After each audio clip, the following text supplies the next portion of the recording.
That it should shock you. You shouldn't get complacent about it.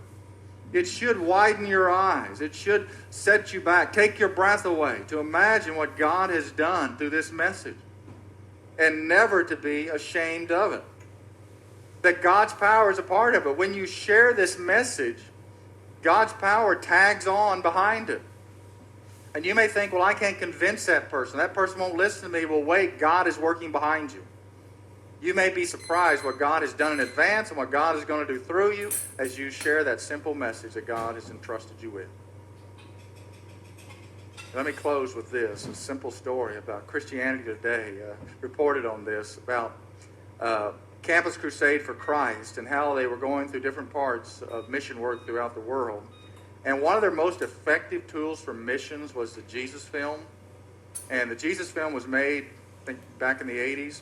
And it is word for word the Gospel of Luke. And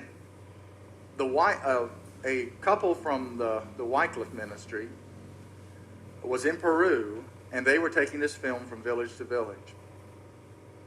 As they were going from one village to another, they were robbed. They were approached by bandits and were robbed by the bandits. And the bandits took all their equipment.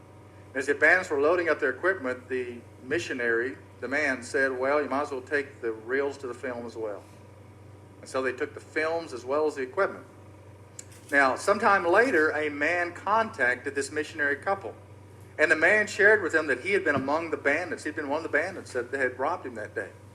And that the bandits had taken the equipment, taken the film, and actually watched the film because of boredom 7 times through. And that a number of the bandits had gotten saved.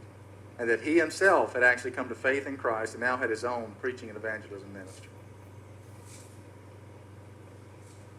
You know, God can use you when you understand, like the Apostle Paul understood, that what you are sharing with folks is beyond the spectrum of who you are.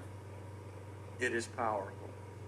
That this is something that God has wrought, that God is doing, that God has called us so graciously to participate in. And then when we just simply step out in obedience to God and are not ashamed, ready, recognizing the obligation that God has placed upon us, but ready to step out, eager and unashamed, that God's power will enter into that, and your impact will go farther than you ever imagined. And you will see lives transformed. And you'll be able to have the center part of God doing something amazing and great through your life and in your community and in your church.